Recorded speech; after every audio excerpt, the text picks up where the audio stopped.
Hello everyone, welcome back to my YouTube channel. तो जैसा कि आपने देखा कि हम अब तक हिंदी में संज्ञा, सर्वनाम और विशेषण का भी कुछ हिस्सा पढ़ चुके हैं। आज हम इसी कड़ी में आगे बात करेंगे परिमाणवाचक विशेषण की। लेकिन मैं आपको ये पढ़ाऊं उससे पहले मैं आपको मेरे वीडियो जो मैं आपको अपलोड करती हूँ उसके बारे में कुछ बताना चाहती हूँ। मेरी जो वीडियोज हैं वो आपको आपके कॉम्पिटिटिव एग्जाम के हिसाब से बेनिफिशियल हैं। साथ ही साथ कोई भी स्कूल गोइंग बच्चा इनसे पढ़ सकता है। इन शॉर्ट मेरी वीडियोज आप सभी के लिए इक्वली हेल्पफुल हैं। तो अगर आपको मेरी वीडियोज पसंद आती हैं तो आप मेरे चैनल को लाइक करें, सब्सक्राइब करें और मेरी वीडियोज को आप ज़्यादा से ज़्यादा शेयर करें। तो इसी बात के साथ अब हम शुरू करते हैं अपना तीसरा टाइप। किसके आधार पर? व्याकरण के आधार पर विशेषण के प्रकार। तीसरा जो है अपना वो है परिमाणवाचक विशेषण। जो विशेषण शब्द किसी संज्ञा या सर्वनाम की मात्रा और मापतोल यानी कि परिमाण का बोध कराए। कल हमने पढ़ा था संख्यावाचक विशेषण। वो आपको क्या इंफॉर्मेशन दे रहा था? चीजों को गिन के बता रहा था। ठीक है, ये क्या करेगा? चीजों को माप तोल करके बताएगा आपको। ये भी दो टाइप का होगा। जैसे कल संख्यावाचक विशेषण था वो दो टाइप का था, निश्चित संख्यावाचक और अनिश्चित संख्यावाचक। उसी टाइप से आपका परिमाणवाचक भी दो टाइप का है। कौन कौन सा? पहला निश्चित परिमाणवाचक विशेषण, यानी कि इसमें आपको एक निश्चित मात्रा का बोध होगा। जैसे 10 किलो, आपको पता चला ना कि कितना 10 किलो। हमने जो भी मापतोल किया है वो कितने किलो है? 10।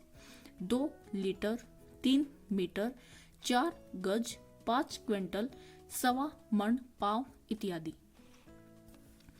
अब आपने ये हर एक चीज जो मैंने यहाँ पे शब्द आपको बोले हैं ये सुने हुए होंगे। जैसे पाव है, पाव कितना होगा? हम पाव किलो बोलते हैं ना। ऐसे ही अनिश्चित परिमाणवाचक विशेषण, इसमें एकदम इसका उल्टा होगा। यहाँ पे हमें मात्रा पता थी कि कितने किलो चाहिए, कितना लीटर है, कितना मीटर है, पाव है, 1.25 मण है, क्विंटल है, कितना है। यहाँ पे आपको नहीं पता चलेगा। यहाँ पे आपको क्या दिखेगा? थोड़ा जल। अब थोड़े में कितना? इतना दूध, कितना भाई? चुल्लू भर, सब कुछ, भीड़ इत्यादि।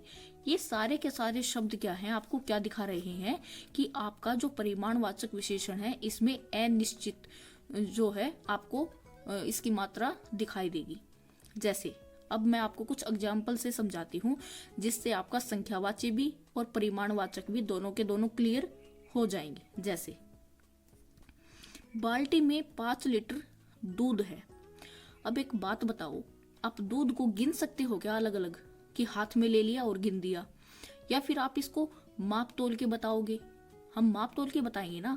तो जो माप तोल को बताएगा वो परिमाणवाचक, और जो इसकी मात्रा को एकदम से एक्यूरेट बता देगा कि कितना लीटर, यानी कि जिसने बता दिया कि भी इतना लीटर है, जैसे इसने बता दिया 5 लीटर है, तो हमें एक मतलब पक्का पता चल गया ना कि कितना लीटर है, तो यानी कि निश्चित परिमाणवाचक।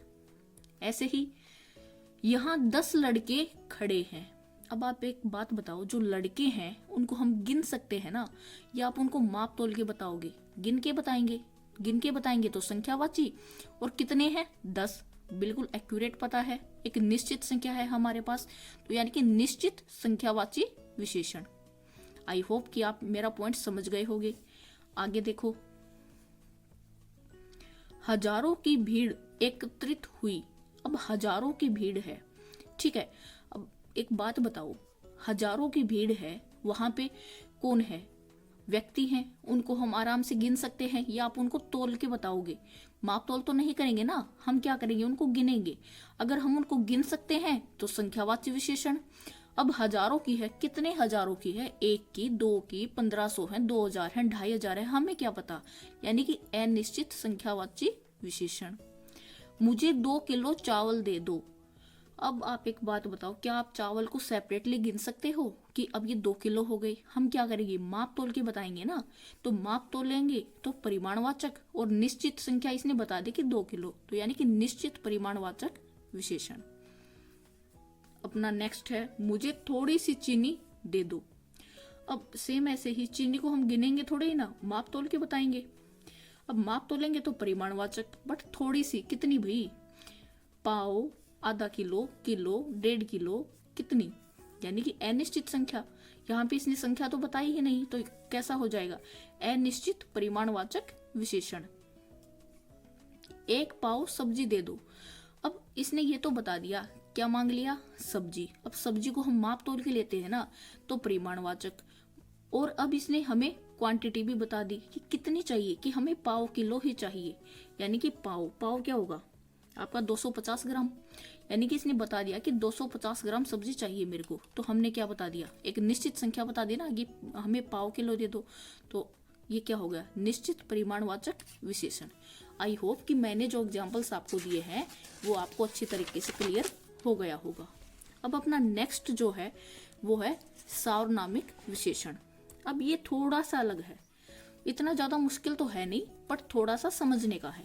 जैसे जब कोई सर्वनाम संज्ञा से पहले, यानी कि ये कहाँ आएगा? संज्ञा के पहले आकर उसकी विशेषता बताते हैं तथा उसके अर्थ को सीमित कर देता है, यानी कि ये वो सर्वनाम है संज्ञा के पहले आएंगे फिर उसकी विशेषता बताएंगे। तो अब हम इसको एग्जाम्पल से डिटेल में समझते हैं। देखिए, इसकी डेफिनेशन ने क्या बोला है कि जब कोई सर्वनाम संज्ञा के पहले आकर उसकी विशेषता बताएगा। जैसे मेरा मकान बड़ा है, मकान संज्ञा है, संज्ञा से पहले सर्वनाम आ गया, उसके बाद उसकी विशेषता बता दी कि जो मकान है वो बड़ा है। हो गया ना एग्जाम्पल सार्वनामिक विशेषण का। अब देखो, यह लड़की सुंदर है। देखो, लड़की संज्ञा, संज्ञा से पहले सर्वनाम वह आ गया, उसकी विशेषता बता दी कि वो सुंदर है। हो गया ना सार्वनामिक विशेषण। अब देखिए, यह अच्छी पुस्तक है। जब हमने सर्वनाम पढ़ा था तो हमने निश्चयवाचक सर्वनाम पढ़ा था कि वो आपको श्योरिटी देगा किसी चीज की कि वो चीज वैसी ही है। इसने श्योरिटी दे दी कि जो पुस्तक है वो अच्छी है। ठीक है, तो यानी कि यह तो एग्जाम्पल हो गया निश्चयवाचक सर्वनाम का। अब हम देखो, सिर्फ दो वर्ड को आगे पीछे हेर फेर करेंगे तो यह पुस्तक अच्छी है, यानी कि अच्छी पुस्तक का पुस्तक अच्छी कर दिया। अब देखो, पुस्तक क्या है? संज्ञा। संज्ञा से जस्ट पहले क्या आ गया? सर्वनाम। और संज्ञा के बाद में क्या गया? विशेषण, यानी कि उसकी विशेषता बता दी। ये एग्जाम्पल हो गया सार्वनामिक विशेषण का। देखो, ये लड़के हैं। अब एक बात तो श्योर कर दी कि भाई ये लड़के ही है, यानी कि निश्चयवाचक सर्वनाम है ये। अब हमने क्या कर दिया? इन लड़कों की विशेषता और बता दी कि ये लड़के लंबे चौड़े हैं। लड़के क्या है? संज्ञा। संज्ञा से पहले क्या आ गया? सर्वनाम। और उसके बाद क्या बता दी? इसकी विशेषता, यानी कि संज्ञा से पहले सर्वनाम ने आकर संज्ञा की विशेषता बता दी। तो वो क्या बन गया? सार्वनामिक विशेषण। तो ये थे हमारे व्याकरण के आधार पर आपके विशेषण के 4 प्रकार। ठीक है, तो मैं उम्मीद करती हूँ कि आपको ये अच्छे से समझ में आए होंगे। अगर आपको मेरी वीडियो अच्छी लगी हो तो प्लीज आप मेरी वीडियो को लाइक करें, ज्यादा से ज्यादा शेयर करें ताकि ज्यादा लोग इसका फायदा उठा सकें। और आप मेरे चैनल पर नए हैं तो प्लीज मेरे चैनल को सब्सक्राइब भी करें। Thank you.